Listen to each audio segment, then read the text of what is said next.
So without further ado, I'll ask you to join me in welcoming the 18th President of Rensselaer, the Honorable Shirley Ann Jackson. Thank you. Well, good afternoon. I'm sorry I'm a bit late. Things are a bit hectic today. But let me thank you, all of you, for coming, and greetings to our colleagues in Hartford who are watching via simulcast, and to those who may be watching on the webcast. Now, since we last met, the Board of Trustees has approved the refreshed Rensselaer Plan. The Rensselaer Plan 2012-2024, as we call it, and there are copies around, recognizes the opportunities and strengths that have emerged since the original plan was created. And it builds upon the original Rensselaer Plan in ways that provide a foundation and direction to take the Institute to its bicentennial in 2024. Now, I hope that most of you already are familiar, because of the process we used, with the essential aspects of the refreshed plan, because each of you will be able to take advantage of the framework it provides to enable promising new endeavors, and especially to support deeper and more effective collaborations. The refreshed plan is an important framework, and it does build on our original plan, inasmuch as it renews the university's commitment to the six-part strategic focus of the original plan, with the 6 broad goals we articulated then. And it underscores the Institute's distinguishing strengths in interdisciplinary inquiry and research, interactive and innovative teaching and learning, and entrepreneurship. Now, while the original Rensselaer Plan was primarily about transforming Rensselaer, the new plan, we refer to it sometimes as the Rensselaer Plan 2.0, is about establishing Rensselaer as a truly transformative force as we continue to reach beyond our campuses. And we are a university, and intend to be more so, that is transformative in the lives of our students, transformative in our innovative pedagogy, and transformative in the global impact of our research.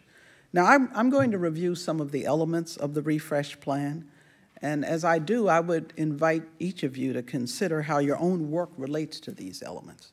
But before I begin, let me make a few introductions of some of our leadership team. Let me start with Dr. John Dordick, who is our Vice President for Research. John.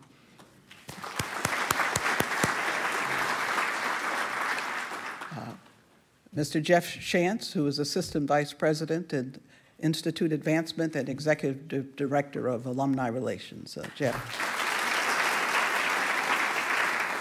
Mr. James Spencer, who is, he has many names, but he directs our Tech Park and the Emerging Ventures ecosystem. James.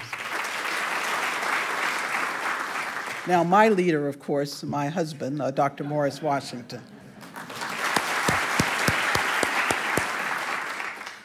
Mr. Rob Chernow, who is our Vice Provost for Entrepreneurship. Mr. Evan Douglas, Dean of Architecture. Dr. Mary Simone, Dean of the School of Humanities, Arts, and Social Sciences. Dr. Lori Leshin, Dean of the School of Science. By the time I finish introducing, Professor James Hendler, who is Senior Constellation Professor in the Tetherless World and head of our Computer Science Department. Jim. Now, of course, I can't let this one go by, Mr. Seth Appert, right? Our hockey coach. Seth, as you know, is the head of our men's hockey program, and has had a fantastic season. I'll mention that again later. And I'm going to skip because I have some introductions to make of new people. And of course, Mr. Jim Knowlton, and I learned a lot about you down at West Point the other day. He's our athletic director. Mr. Charles Carletta, General Counsel, Secretary of the Institute. Mr. Claude Rounds, Vice President for Institute Advancement. Professor Dr. Prabhat Hajela, Provost. You've heard him, Mr. William Walker, Vice President for Strategic Communications and External Relations. Ms. Virginia Gregg, CFO and Vice President for Finance. Dr. David Rainey, he is Acting Vice President and Dean of Hartford.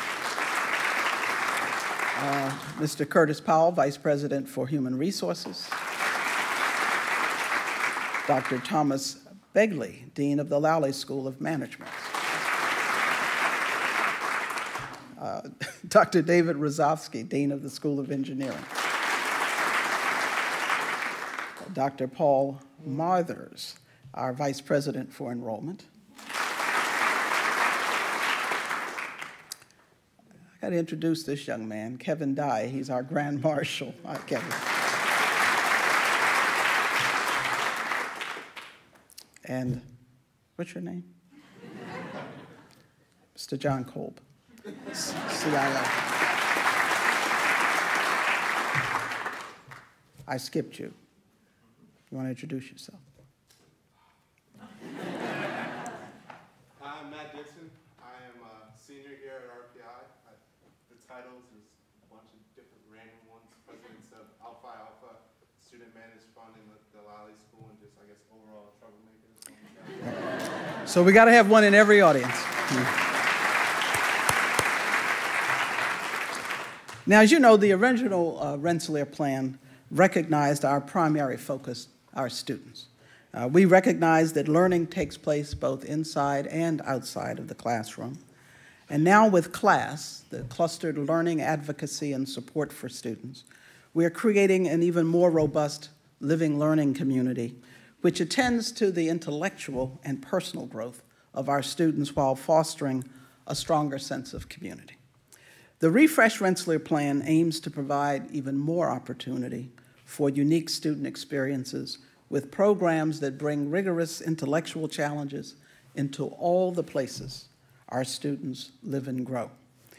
Rensselaer Student Life programs support CLASS in 6 target areas: personal, professional, leadership, and cultural development, as well as good citizenship within both the campus community and in the neighboring communities. CLASS is no longer, however, just for undergraduates. CLASS programs now offer graduate students assistance with their unique needs, including balancing the demands of academics, research, and family, including support with dissertations and research, and support in turning innovative research into commercial enterprises, if that is what they desire. Our goal is to, of course, develop engaged thinkers and innovators who are intellectually agile and who possess the multicultural sophistication to become transformative forces across the globe. Rensselaer always has been known for pioneering groundbreaking approaches to teaching. We did create the studio classroom and in the 1990s brought team-based learning to our students, and the Institute was well recognized with a number of awards for those approaches. The refreshed Rensselaer plan commits us to go even further, creating the next revolution in teaching.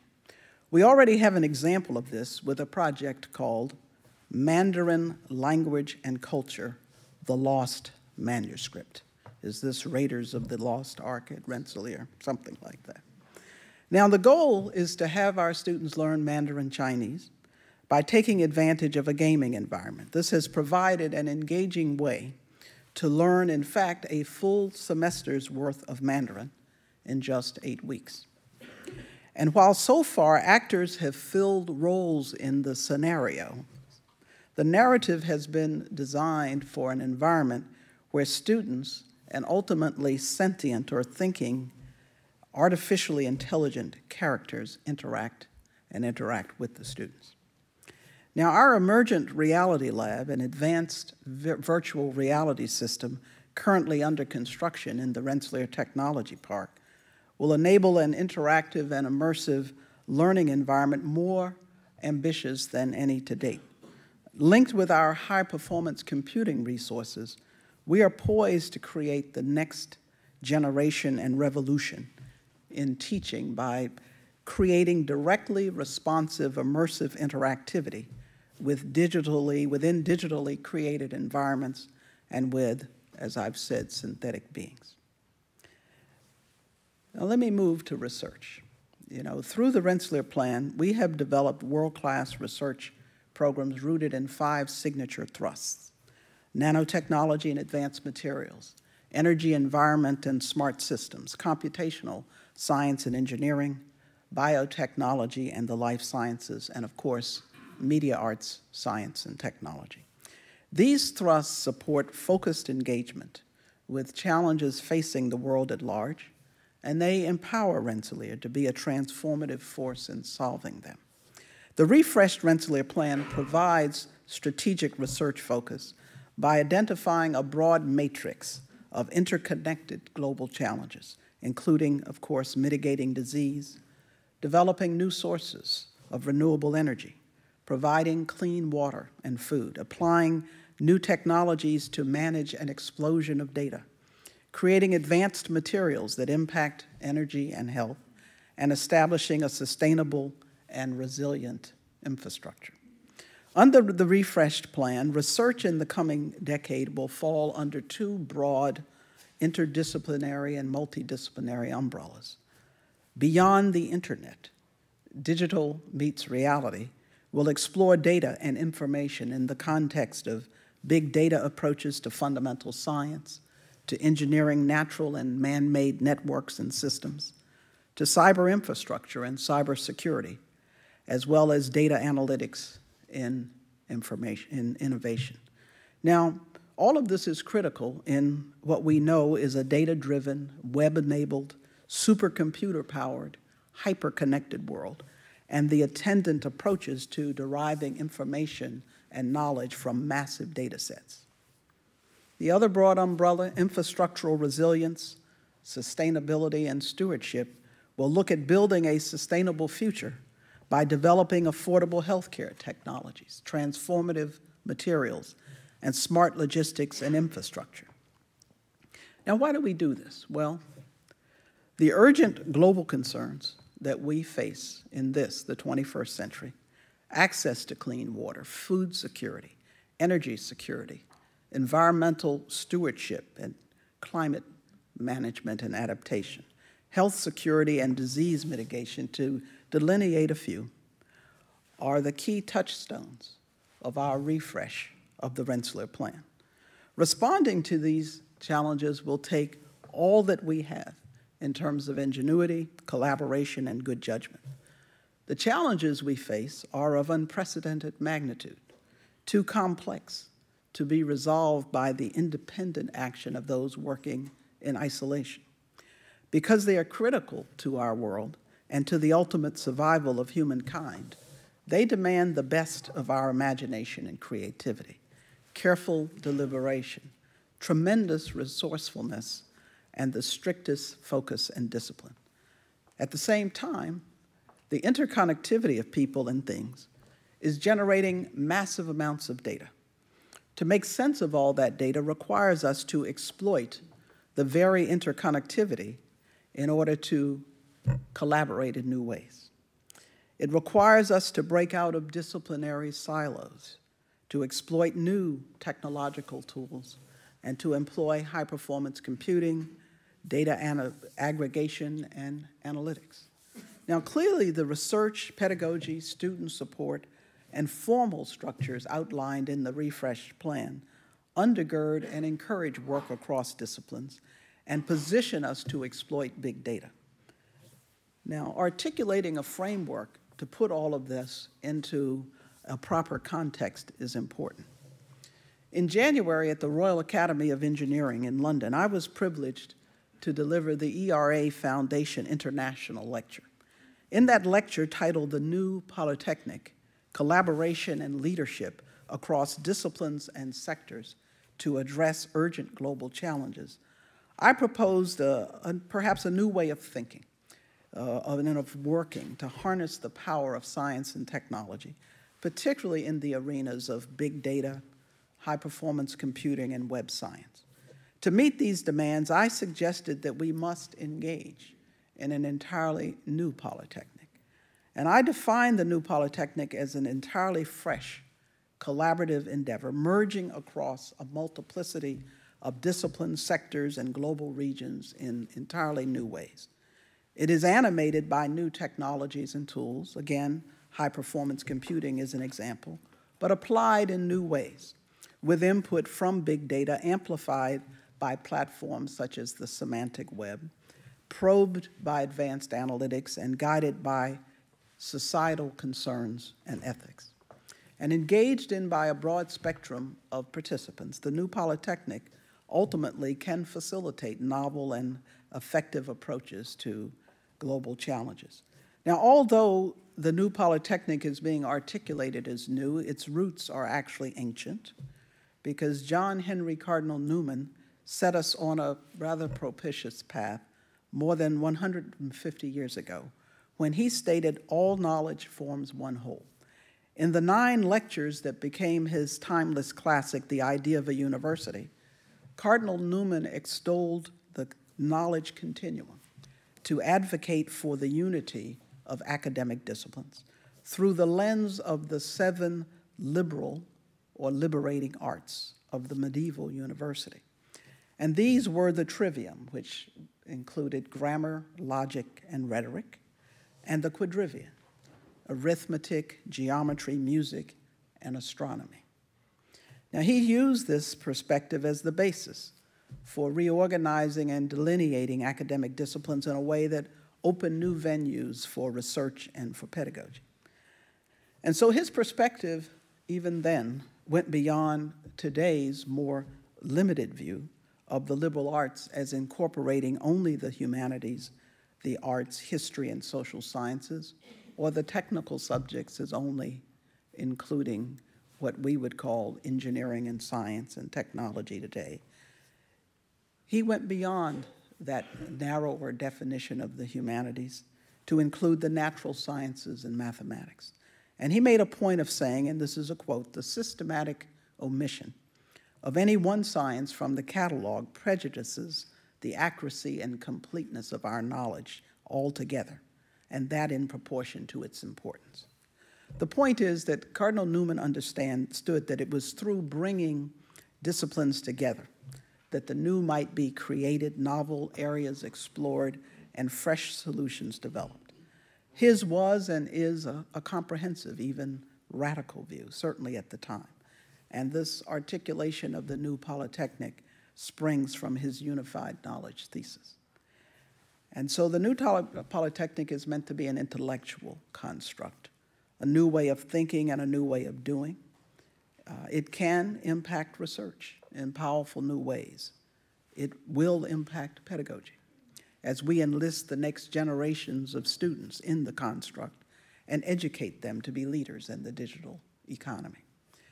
The new Polytechnic will more fully utilize data in ever more sophisticated ways while exploiting our ever ubiquitous interconnectivity. As such, it can enable collaboration at a deeper and more fluent level and across geographies and times than ever before. Utilizing advanced technology to amalgamate a multiplicity of disciplines and perspectives, the hope is that it can lead to greater vision and understanding. Now, I have to say that it is still a work in progress, but over time, the hope is that it will help us to understand, interpret, explain, and explore innovative endeavors that are at the heart of the Rensselaer Plan and that offer the most promise as we take on complex global challenges. Now, as you know, for the past several years, part of my personal outreach has included participation in the World Economic Forum. Its annual meeting in January had as its theme, Resilient Dynamism. Now, as a new member, or as a member, I should say, I've been that for a while, of the World Economic Forum Science Advisory Committee, and as a new member of the World Economic Forum USA Board, I moderated a session on global supply chain resilience, focusing on new approaches in risk management of supply chains.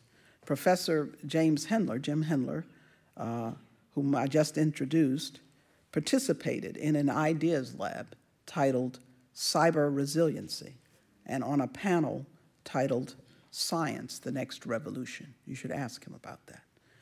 Through our participation in the World Economic Forum, Rensselaer continues to gain recognition on the world stage for its intellectual resources and its contributions to thought leadership and its contributions to solutions of global challenges. As you know, recently our alumnus, Dr. John E. Kelly III, Senior Vice President and Director of Research at IBM, and his colleagues helped us to recruit a new colleague to Rensselaer, IBM's Watson computer. Now, the addition of this Jeopardy champion to our ranks has been greeted, as you know, with fairly good humor. You know, headlines in major publications worldwide carried the message, Watson goes to college. Now, you know, this isn't any old college. It should have said, Watson goes to Rensselaer, or to RPI. Now, there was much speculation at the time about where Watson would live. John, where does Watson live? Anywhere he wants to, but 405 Jordan Road. Right. And one of our fraternities has rushed Watson. That's kind of interesting. Now, more seriously, we are in fact the first university to receive such a system.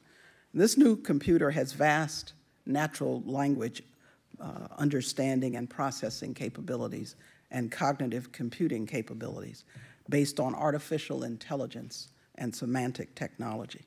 The arrival of Watson enables new leading-edge research at Rensselaer and affords our faculty and students an opportunity to find new uses for Watson and to deepen the system's cognitive capabilities. This technology, combined with our strengths at Rensselaer in areas such as data mining, big data, semantic web, cognitive science, etc., will allow our faculty to address global challenges across a broad disciplinary front, and this will impact how we teach, impact our pedagogy.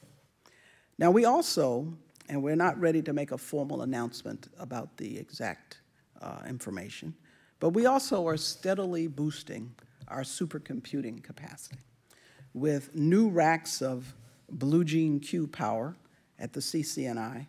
We already have over 4 times the computational capacity of the 16 racks of Blue Gene L that came online in 2007 when we formed the Computational Center for Nanotechnology Innovations, the CCNI.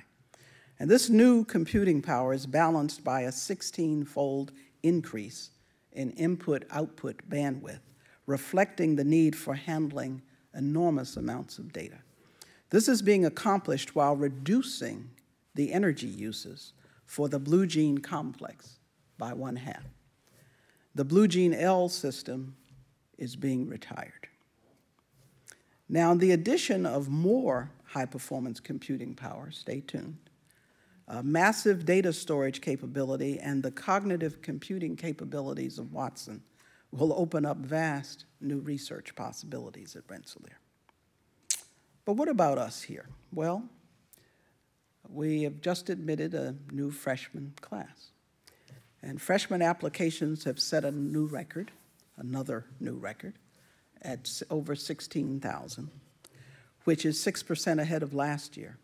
But since 2005, applications have grown by 189%.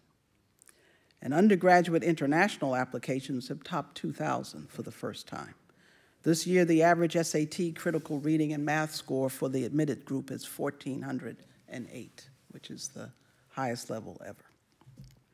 Now, at its meeting on March 2nd of this year, the Rensselaer Board of Trustees approved an institute budget for fiscal year 2014 that will enable us to focus our energy and resources on the core activities that are central to our mission and purpose, with continued investment in faculty hiring, in pedagogical innovations, in research priorities, and in the enhancement of student life.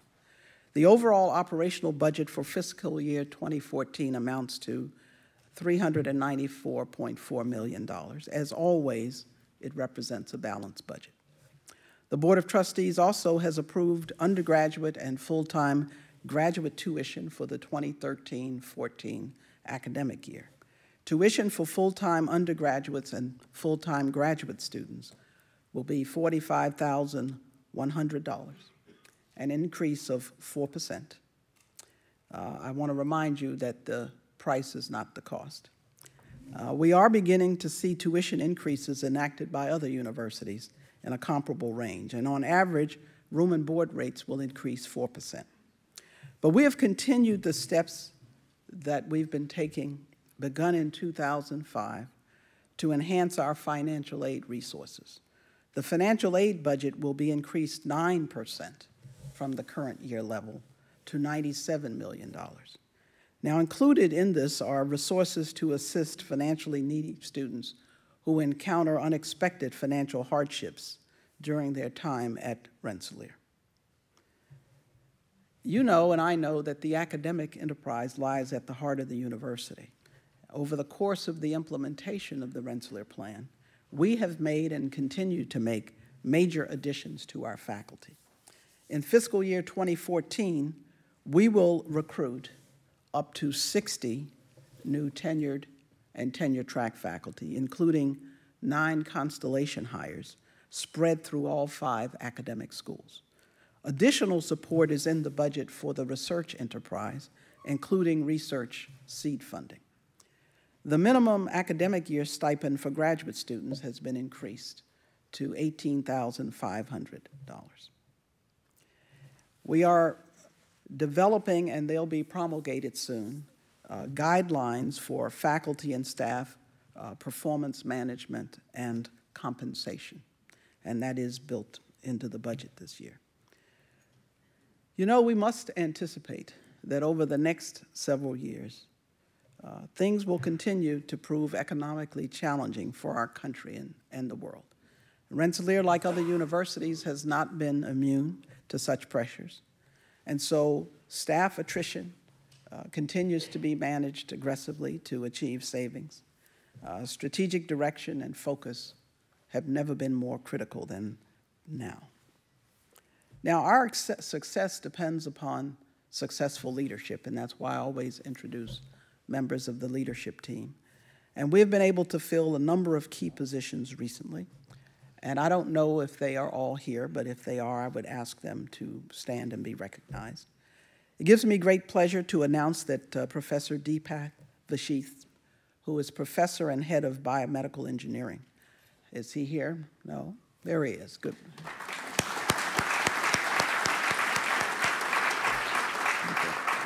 Professor Vashith has been appointed as the new director of the Center for Biotechnology and Interdisciplinary Studies, effective April 16th, taking over from John Dordick.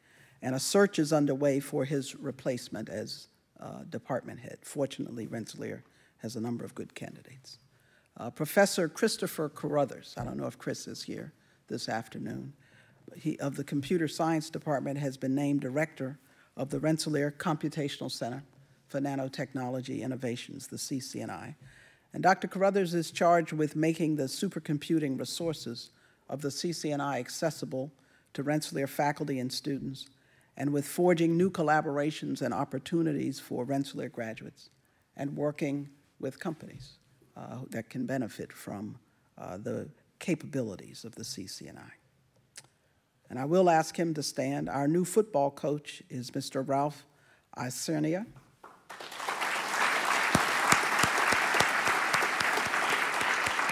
He comes to us from Ferrum College in Virginia, where he was assistant head coach and offensive coordinator for the Division III Panthers. In his 2 seasons there, he helped the team to a share of the 2012 USA South Conference Championship. He is a graduate of Davidson College in North Carolina, where he played, I believe, 2 varsity sports, but importantly, including football.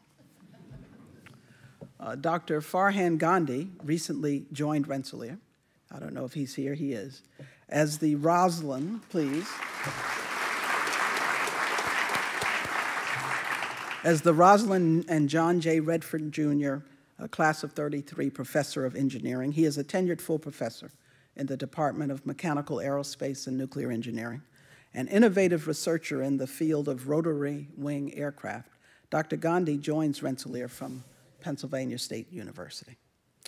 Geomicrobiology expert Dr. Yuri Gorby, I don't know if he's here, is now the Howard N. Blitman Class of 50 PE Career Development Professor in Engineering. Dr. Gorby's interdisciplinary research is at the nexus of environmental engineering and biology.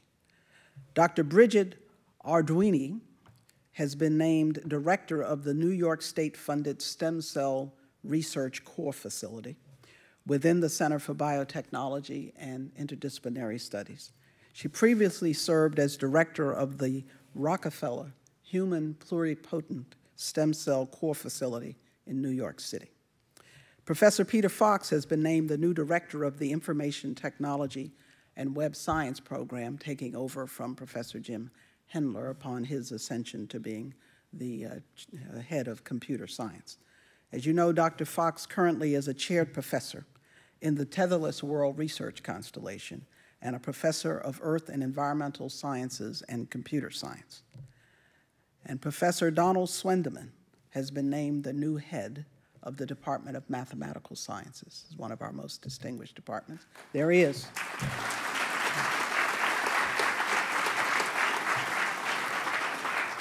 Dr. Swendeman's expertise lies in the field of computational science and engineering. Now, our faculty also continue to garner recognition, and I'm delighted to mention a few recent awards and honors.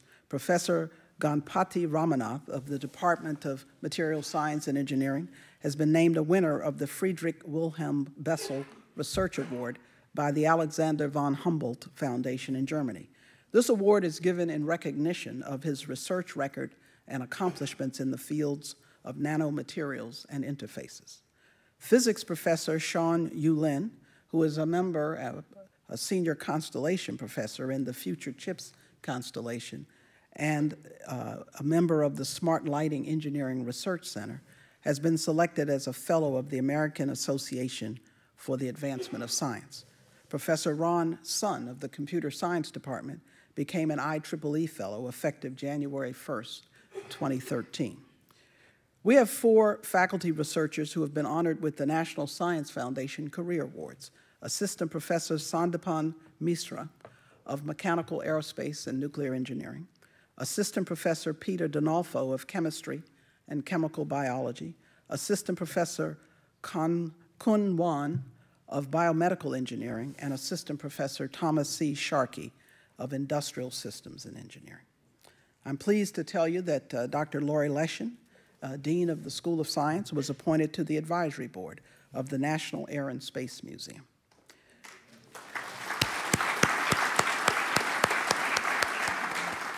Professor James Hendler, head of the Department of Computer Science and senior constellation professor in the Tetherless World Constellation, has been honored with the inaugural Strata Data Innovation Award, given to individuals who have made significant innovations in the data field. Congratulations, Jim. Since we last met, the Institute has opened the Center for Cognition, Communication, and Culture with a series of multimedia presentations and demonstrations of research in the initial core research areas of the center: cross-modal displays, mixed reality, and synthetic characters.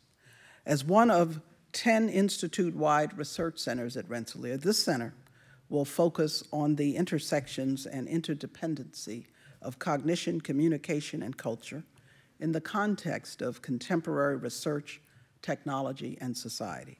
The center's interdisciplinary research activities will draw on the arts, design, engineering, humanities, science, and the social sciences. The Rensselaer Games and Simulation Arts and Sciences, GSAS program, was named among the top 15, actually 11, out of 150 undergraduate game design programs in the United States and Canada, according to the, quote, top schools to study video game design for 2013. This is a report from the Princeton Review in partnership with PC Gamer magazine. Importantly, the School of Engineering and several of its programs made gains on this year's list of best graduate engineering programs by U.S. News and World Report. The School of Engineering ranked 38th in the nation, up from 42nd a year ago. Within the school, mechanical engineering moved up 3 slots to 24, while civil engineering moved up 3 to 26, and environmental engineering made great gains. It moved from 41 to 34. Now, overall, 6 of our engineering graduate programs were ranked among the top 25 in their field, while 9 programs ranked within the top 30.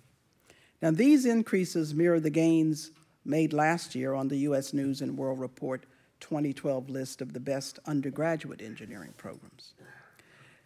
You know, there are any number of surveys, but I'll tell you about one, which you've heard before, which is Business Insider, which is an industry-focused website, and it recognized engineering at Rensselaer by ranking our engineering school 4th on its list of the world's best engineering schools. You know, our students continue to be innovative. And recently, the Lemelson MIT Rensselaer Award finalists presented their work to a panel of Rensselaer alumni and alumni as judges, including scientists, technologies, engineers, and entrepreneurs, on February 7th. The 3 finalists were Naveed Attari, I believe is his name, civil and environmental engineering, and he presented on a revolution in earthquake protection devices, RBMAP. Ming Ma of materials science and engineering did a presentation and work on graded refractive index light-emitting diodes, LEDs for a brighter and smarter future. And Rebecca Wachs in biomedical engineering presented on enabling personalized medicine through an elementary and robust implantable sensor. The final award, announced in a formal ceremony on March the 5th, went to Ming Ma. His patent-pending invention holds the promise of hastening the global adoption of LEDs and reducing the overall costs and environmental impact of illuminating our homes and businesses. In the student life arena, the Student Life Division has instituted some new robust programming as part of class for graduate students. I told you broadly what that would focus on, and they are holding weekly sessions dealing with such topics as interviewing skills, wellness, social media, preparation for employment, as well as fellowships and prizes. In addition, the Office of Student Life has established a graduate class intervention team to support students facing academic and social challenges. Continuing our commitment to civic engagement, approximately 15 of our students and 2 professional staff, in collaboration with Wagner College, assisted with the ongoing Hurricane Sandy cleanup efforts on Staten Island during the spring break. This trip was offered as a spring break alternative through the Dean of Students office. Thank you, Mark. Now, we continue to emphasize the community and to support cross-cultural education and understanding here at Rensselaer. As part of this, various student organizations, in conjunction with our new Assistant Director of Student Activities and Multicultural Programs, have created a campus-wide multicultural lounge, which is located on the 1st floor of the Student Union. It will open officially on April the 11th. And again, I want to return and to congratulate our men's ice hockey team, which had its best finish in 20 years, advancing to the ECAC quarterfinals against Brown University. Seth, stand up and be recognized again.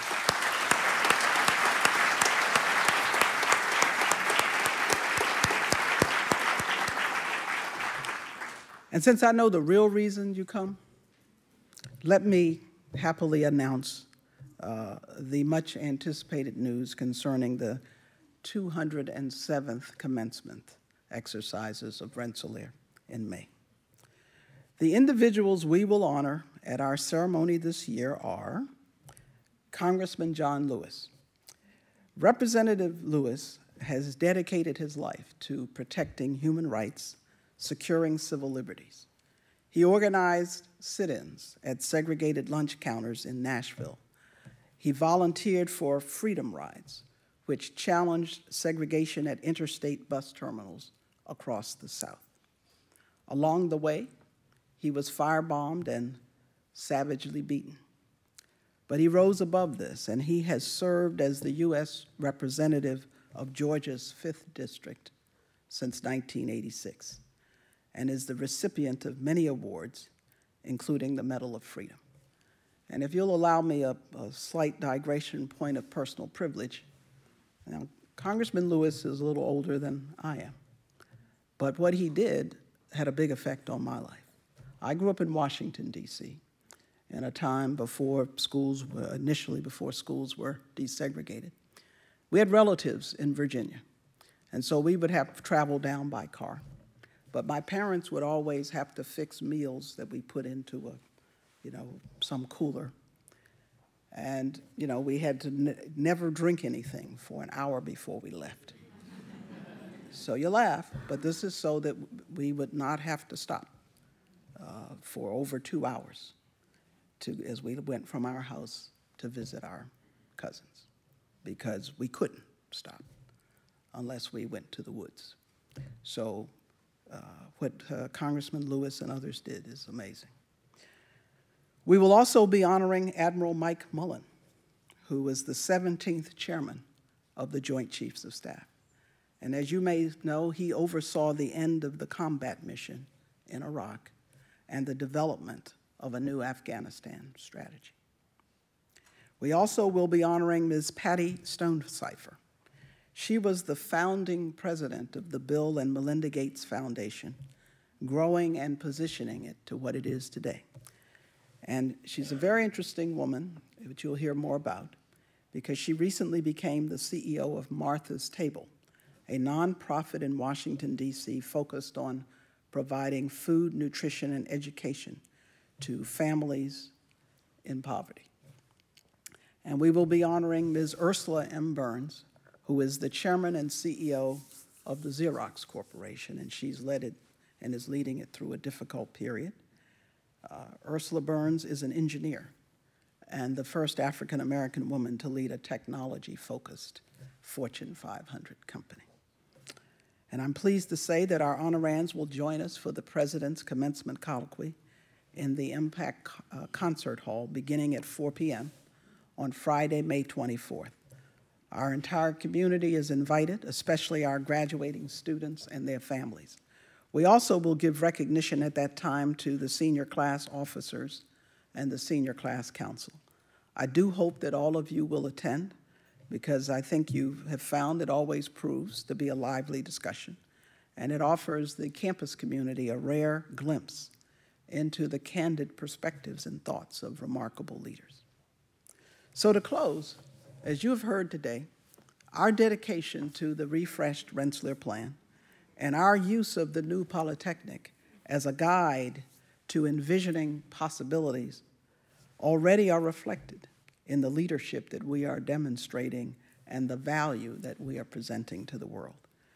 Our community has always taken a thoughtful approach to tackling the challenges our world faces, and our commitment to a renewed strategy and our working together to create solutions promises much in terms of the future of our planet and in terms of our own future achievement and success.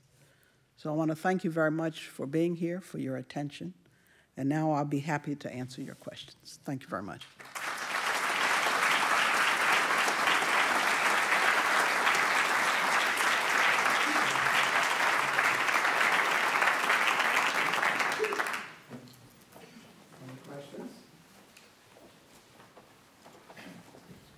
Please. Hi, my name is Charles Martin. I'm a graduating senior as well as a first-year grad student here at RPI. Oh, you want me to, is the mic working? I'll use the mic if need be, otherwise I'll just talk a little louder. Hello? Hey, it's working good. One of the things that's brought up is a new science center, which I'm all for. I'm a physics major, and I'm all for the new science center. But some of the plans that I've seen is, quote-unquote, completing the square of Gerald, which will add new labs, new classrooms. Completing what? The square. Gerald's an L right now. It'll finish that off. JR is Johnson Rowland Science Center. Yeah. And some of the plans that I've seen on that have that being 4 stories. And as former vice president of the Rensselaer Astrophysical Society, my friend Katie is the current president of that society. We're kind of concerned about the observatory in the dome that we have. We have programs every week, public observing up at the observatory. We've had thousands of people up there every year. Family weekend, we draw in over 200 people. We did the Venus transit and drew probably 100 or so people. And we've just finished resurfacing the mirrors. So we've gone through a very extensive renovation process of the dome. And I was wondering if you knew any more about that than the slight plans that we've seen in the past years. Well, we're very sensitive to what you've just described. And I'm going to let Claude Rounds, our Vice President for Administration, talk to you a bit about that. Thank you. What you're referring to is some very, very early concept graphics of how the Center for Science might be placed on campus and how it might be positioned and related to the Johnson Rowland Science Wing. At this time, we are in the early stages of developing the program for the School of Science and planning for the future of the School of Science, which means that we're looking at the program for the entire School of Science and how the new Center for Science as a platform will fit into the program as we look forward to the next generation of a master plan. Your specific reference to the observatory is among the inventory of things that we are looking at closely in terms of how we're going to continue to support that program in the new configuration in the new Science Center. So certainly, no decisions have been made on how many stories. No decisions have been made in the final configuration of the building. But clearly, and I can say this with confidence, that particular program in the area you're referring to is something that the dean is looking at very closely and very fond of. Okay? So. Fondly is the operative word. And you know what that means. Other questions?